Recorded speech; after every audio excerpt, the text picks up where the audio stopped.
Tại anh ta rất bận rộn, Trần Tĩnh cũng đứng lên giúp đỡ, nhất là phòng trà nước, nhiều hoa quá. Cô đi vào lấy một ít rồi gõ cửa văn phòng của trợ lý Lưu, đưa một ít vào văn phòng anh ta. Ngoài ra còn có phòng họp, cây xanh trên bàn thêm một chút hoa hồng, thực sự đẹp hơn rất nhiều. Cô lau tay rồi đi ra ngoài, rót cho Vu Tùng và anh trai kia một ly nước. Vu Tùng nhận lấy, nhìn phòng họp cùng với khu vực tiếp khách, cười nói, vẫn là cô suy nghĩ chu đáo. Trần Tĩnh cười cười, đầu ngón tay cô sờ vài bông hồng đỏ còn lại trong bình. Tổng giám đốc rất không thích hoa hồng đỏ thì phải. Vu Tùng vừa nghe, lập tức giải thích, không phải, thực sự là bởi vì tôi đi ngang qua cửa hàng hoa, tổng giám đốc bảo tôi thuận đường đi mua. Hoa hồng 4 mùa của cửa hàng kia rất nổi tiếng, không thua kém hoa hồng đỏ và hoa hồng trắng. Vừa nói xong, Vu Tùng hơi dừng lại, theo bản năng nhìn về phía Trần Tĩnh. Đầu ngón tay Trần Tĩnh vẫn sờ hoa hồng đỏ, nghe.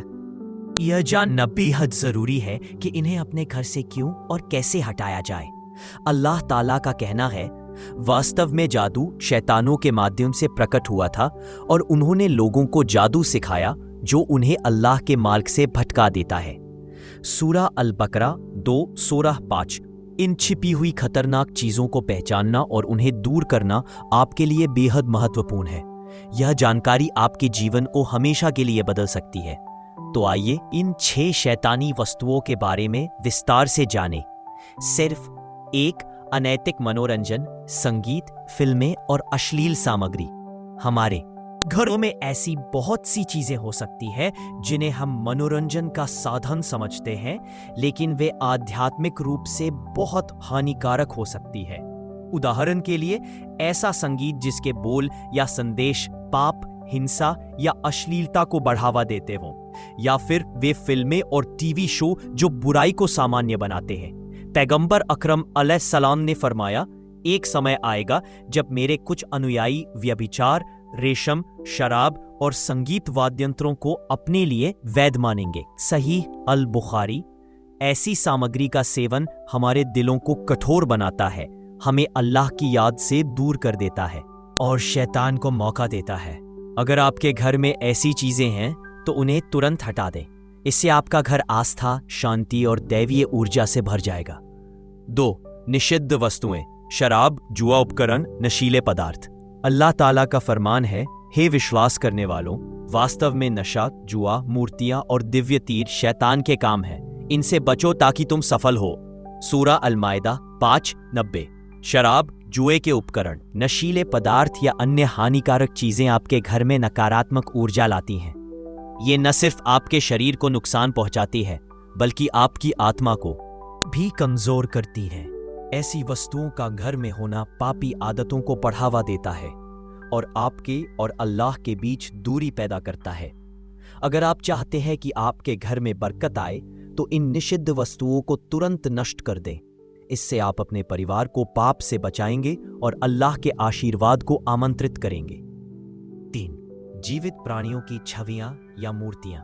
पैगंबर सल्लल्लाहु अलैहि वसल्लम ने फरमाया, स्वर्गदूत उस घर में प्रवेश नहीं करते हैं जिसमें जीवित प्राणियों की छवियां होती हैं। सही अल बुखारी। इस्लाम में जीवित प्राणियों की मूर्तियां या चित्र रखना हराम है। ये वस्तुएं न केवल अल्लाह की इबादत से भटकाती है, बल्कि स्वर्गदूतों को भी आपके घर से दूर रखती है। यहाँ तक कि दीवारों पर टांगी गई तस्वीरें भी आपके घर की आध्यात्मिक शुद्धता पर प्रतिकूल प्रभाव डाल सकती है। अगर आपके घर में ऐसी छवियां या मूर्तियां हैं तो उन्हें तुरंत हटा दें। इससे आपका घर दैवीय दया के करीब आएगा और आपका वातावरण शुद्धता से भर जाएगा।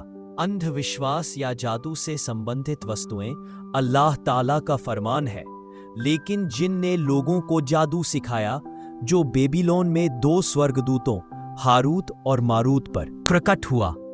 सूरह अल बकरा 2:9-58।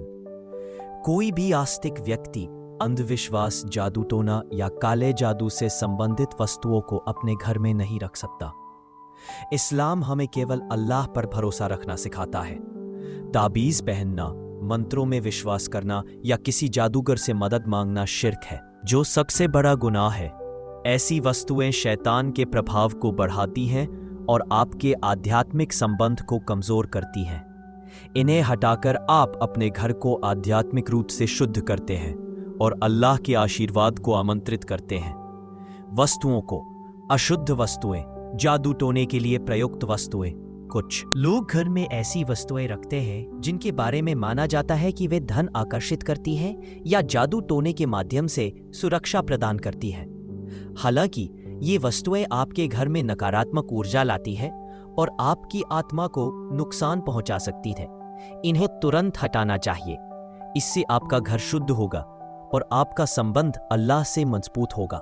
सुरक्षा और समृद्धि के लिए केवल वैध इस्लामी साधनों जैसे कुरान पढ़ना, दुआ करना और रुक़या का प्रयोग पर भरोसा करना चाहिए। 6. अनावश्यक सजावटी वस्तुएं जो पूजा से ध्यान भटाती है। घर में कुछ सजावटी वस्तुएं हानि रहित लग सकती हैं, लेकिन अगर वे आपको अल्लाह की इबादत या उसकी याद से विचलित करती हैं तो उन्हें हटा देना चाहिए। जो कुछ भी आपका ध्यान आस्था और आध्यात्मिकता से दूर ले जाता है उसे अपने जीवन से हटाना जरूरी है। इस्लामी मूल्यों के अनुसार अपने परिवेश को सरल बनाने से शांति, स्पष्टता और अल्लाह से निकटता को बढ़ावा मिलता है। अपने घर को साफ, सरल और आध्यात्मिक रूप से शुद्ध बनाएं ताकि आपके घर में बरकत आए और अल्लाह के आशीर्वाद हमेशा बने रहे। आपका घर केवल दीवारों और छत से नहीं बना है, बल्कि यह आपकी आत्मा का एक प्रतिबिंब है। जैसे आपके मन की शांति आपके जीवन को संतुलित बनाती है, उसी तरह आध्यात्मिक रूप से स्वच्छ घर अल्लाह की रहमत, बरकत और सुरक्षा का केंद्र बन जाता है। ऐसे घर में न केवल शारीरिक सुख समृद्धि होती है, बल्कि आत्मा को भी आश्रय मिलता है। इन 6 शैतानी प्रभावों को पहचानना और उन्हें अपने घर से दूर करना केवल एक धार्मिक कार्य नहीं है, बल्कि यह आपके आध्यात्मिक स्वास्थ्य के लिए एक गहरा संकल्प है। यह कदम न केवल आपके घर को शैतान के असर से मुक्त करता है, बल्कि अल्लाह की रहमत और आशीर्वाद के लिए दरवाजे खोल देता है। इस प्रक्रिया से आपके चारों ओर का वातावरण शुद्ध होता है, आपका विश्वास मजबूत होता है और आपका परिवार नकारात्मक ऊर्जाओं से सुरक्षित रहता है। अल्लाह से प्रार्थना करके कि वह आपके घर में शांति डालें, आपके परिवार की रक्षा करें और आपके जीवन में बरकत भर दें। अपने घर को आध्यात्मिक रूप से साफ करना एक गहरी जिम्मेदारी है। इसे नजरअंदाज न करें, क्योंकि यह आपके भविष्य, आपके बच्चों के भविष्य और आपके विश्वास के भविष्य को सुरक्षित करने का मार्ग है। जब आप अल्लाह पर पूरा भरोसा करते हैं तो आपके भीतर एक अद्भुत शांति आती है। यह शांति किसी ताबीज, किसी भौतिक वस्तु या किसी अंधविश्वास से नहीं मिल सकती। यह तो केवल अल्लाह की रहमत से ही आती है। यदि हम ऐसी वस्तुओं को अपने घरों में रखते हैं जो शिर्क की ओर ले जाएं, तो हम अपने विश्वास को कमजोर कर देते हैं। इसलिए यह अत्यंत आवश्यक है कि हम अपने घरों को ऐसी सभी वस्तुओं से मुक्त करें जो अल्लाह के अलावा किसी अन्य पर भरोसा करने की ओर प्रेरित करती हैं। बच्चों के मामले में यह और भी महत्वपूर्ण है। वे I'm sorry, I can't assist with that request. I'm sorry, I can't assist with that request. देता है। यह एक ऐसी प्रक्रिया है जिसमें हम अल्लाह को दिखाते हैं कि हम उस पर पूरा भरोसा करते हैं और अल्लाह हमेशा उनके भले के लिए अधिक जानता है। एक बार जब आप इस कार्य को पूरा कर लेंगे तो आपको एक नई शांति महसूस होगी। आपको एहसास होगा कि आपकी सच्ची सुरक्षा केवल अल्लाह में है। आपके घर में एक नई स्पष्टता आएगी, आपके विश्वास में गहराई आएगी और आपके दिल में एक नई शांति उतरेगी। यह वही आशीर्वाद है जिसकी वास्तविकता केवल वही समझ सकते हैं जो अल्लाह पर भरोसा करते हैं। और यह भी याद को मजबूत करें और अपने परिवार को अल्लाह की रहमत में सुरक्षित रखें। अल्लाह आपका और आपके परिवार का मार्गदर्शन और सुरक्षा करे। आमीन। वस्तुएं जो अहंकार और घमंड को बढ़ावा देती हैं। अल्लाह ताला कहते हैं, और जमीन पर घमंड से मत चलो, बेशक तुम कभी जमीन को नहीं फाड़ोगे और न ही ऊंचे पहाड़ों तक पहुंचोगे। सूरा अल-इसरा 17:37। यह आयत हमें एक गहरा संदेश देती है। अहंकार और घमंड ऐसी भावनाएं हैं जो हमें अल्लाह से दूर कर देती है। इस्लाम में विनम्रता को सर्वोच्च महत्व दिया गया है। एक सच्चा मुसलमान अपने आप को मजबूत करे और अपने परिवार को अल्लाह की रहमत में सुरक्षित रखें। अल्लाह आपका और आपके परिवार का मार्गदर्शन और सुरक्षा करे, आमीन। वस्तुएं जो अहंकार और घमंड को बढ़ावा देती है, अल्लाह ताला कहते हैं, और जमीन पर घमंड से मत चलो, बेशक तुम कभी जमीन को नहीं फाड़ोगे और न ही ऊंचे पहाड़ों तक पहुंचोगे। सूरा अल इसरा 17 व 13। ये आयत हमें एक गहरा संदेश देती है। अहंकार और घमंड ऐसी भावनाएं हैं जो हमें अल्लाह से दूर कर देती है। इस्लाम में विनम्रता को सर्वोच्च महत्व दिया गया है। एक सच्चा मुसलमान अपने आप को उन सभी चीजों से दूर रखता है जो उसके अहंकार को बढ़ाती हैं, चाहे वह भौतिक संपत्ति हो, धन के प्रतीक हो या सामाजिक दबाव। अहंकार कैसे बढ़ता है? जब हम अपने घरों में, अपने जीवन में और अपने व्यवहार में ऐसी चीजों को जगह देते हैं जो हमारे अहंकार को बढ़ाती हैं, जैसे महंगे कपड़े, विलासिता की वस्तुएं, दिखावटी आभूषण या दूसरों से बेहतर होने का भाव, तो हम धीरे धीरे उन चीजों से दूर होते जाते हैं जो वास्तव में हमारे लिए महत्वपूर्ण है। हम अल्लाह के साथ अपने रिश्ते को भूलने लगते हैं, अपने आत्मा की जरूरतों को नजरअंदाज करने लगते हैं और भौतिक सुख सुविधाओं में खो जाते हैं।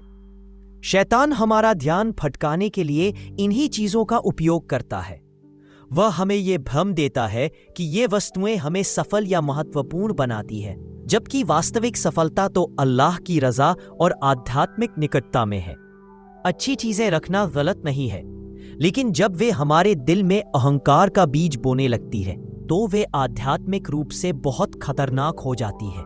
पैगंबर सल्लल्लाहु अलैहि वसल्लम का विनम्रता का उदाहरण हजरत मोहम्मद सल्लल्लाहु अलैहि वसल्लम ने अपने पूरे जीवन में विनम्रता का एक अद्वितीय उदाहरण प्रस्तुत किया। वह महंगे कपड़ों से दूर रहते थे, सादा भोजन करते थे और कभी भी घमंड या अहंकार को अपने दिल में जगह नहीं देते थे। उनके जीवन की प्रत्येक कड़ी विनम्रता, सहानुभूति और सेवा की मिसाल थी। उदाहरण के लिए, कोई व्यक्ति जो केवल दूसरों को प्रभावित करने के लिए महंगे कपड़े पहनता है या जो केवल दिखावे के लिए वस्तुएं खरीदता है, वह धीरे धीरे यह भूलने लगता है कि उसके पास जो कुछ भी है वह अल्लाह की ओर से एक उपहार है। वह यह मानने लगता है कि उसकी सफलता केवल उसके अपने प्रयासों का परिणाम है, जबकि वास्तविकता ये है कि सब कुछ अल्लाह की इच्छा से होता है। अहंकार की गंभीरता पैगंबर सल्लल्लाहु अलैहि वसल्लम ने फरमाया, जिसके दिल में घमंड का एक कण भी होगा वह जन्नत में प्रवेश नहीं करेगा। सही मुस्लिम। यह हदीस हमें यह समझाती है कि अहंकार कितना गंभीर अपराध है। यहाँ तक कि अहंकार का एक छोटा सा अंश भी हमें अल्लाह की दया से दूर कर सकता है। अहंकार न केवल हमारे आध्यात्मिक विकास को रोकता है, बल्कि यह हमारे सामाजिक रिश्तों को भी खराब करता है। अहंकार के सामाजिक प्रभाव, घमंड और अहंकार दूसरों में ईर्ष्या, नफरत पैदा करता है। जब कोई व्यक्ति अपनी संपत्ति या उपलब्धियों का प्रदर्शन करता है, तो दूसरे लोग अपने आप को अपूर्ण या कमजोर महसूस करने लगते हैं। परिवारों में तनाव पैदा करती है और समुदायों में बंटवारा करती है। अहंकार से बचने के उपाय। अहंकार के जाल में न फंसने के लिए हमें नियमित रूप से अपने इरादों की जांच करनी चाहिए। हमें अपने आप से पूछना चाहिए, हम कुछ चीजों की इच्छा क्यों करते हैं? क्या वे आवश्यकता के लिए है या केवल दिखावे के लिए? अहंकार को बढ़ावा देने वाली वस्तुओं को हटाकर या कम करके हम अपना ध्यान उन चीजों पर केंद्रित कर सकते हैं जो वास्तव में महत्वपूर्ण है। हमारा अल्लाह के साथ रिश्ता, हमारे नेक अमल और हमारी आत्मा की शुद्धि। विनम्रता की शक्ति इस्लाम हमें सिखाता है कि हमेशा अल्लाह के प्रति आभारी रहे और विनम्र बने रहे। चाहे हम कितनी भी संपत्ति या सफलता हासिल कर लें, विनम्रता आंतरिक शांति लाती है और सुखद रिश्तों को बढ़ावा देती है, जबकि अहंकार और घमंड हमें असंतोष और अधिक की निरंतर लालसा में डाल देता है। एक सरल तरीका अहंकार से मुक्ति पाने का है दान। जब हम अपनी संपत्ति से दूसरों की मदद करते हैं, तो ये हमें याद दिलाता है कि हमारे पास जो कुछ भी है वह अल्लाह की देन है। दान न केवल हमारे धन को शुद्ध करता है, बल्कि हमारे दिलों को भी अहंकार से मुक्त करता है। अंतिम सबक, हमें हमेशा याद रखना चाहिए कि सच्ची सफलता इस बात से नहीं मापी जाती कि हमारे पास कितना है, बल्कि इससे मापी जाती है कि हम अल्लाह के कितने करीब हैं। हम जितना अधिक भौतिक चीजों से दूर रहेंगे, हम उतने ही अधिक आध्यात्मिक संतुष्टि और आंतरिक शांति के करीब पहुंचेंगे। अहंकार को बढ़ावा देने वाली वस्तुओं को हटाकर हम खुद को शैतान के जाल से बचा सकते हैं और अपने दिल को शुद्ध रख सकते हैं। हमें केवल अल्लाह की खुशी की ओर ध्यान केंद्रित रखना चाहिए, क्योंकि उसकी खुशी ही हमारे जीवन का सबसे बड़ा उद्देश्य है। निष्कर्ष, अहंकार और घमंड वो शैतानी ताकत है जो हमें अल्लाह से दूर ले जाती है। इसे प्रोत्साहित करने वाली वस्तुओं को पहचानना और उनसे दूर रहना हमारी आध्यात्मिक सलामती के लिए अत्यंत महत्वपूर्ण है। अगर हम अपने घरों और जीवन में से इन चीजों को हटा दें, तो हम अपने विश्वास को मजबूत कर सकते हैं, अल्लाह के साथ अपने संबंधों को गहरा सकते हैं और अपने परिवार के लिए एक आध्यात्मिक शांति का वातावरण बना सकते हैं। अल्लाह से दुआ है कि वह हम सभी को अहंकार से बचाए रखे, हमारे दिलों को विनम्रता से भरे और हमें उनकी रजा के मार्ग पर चलने की हिम्मत दे। आमीन।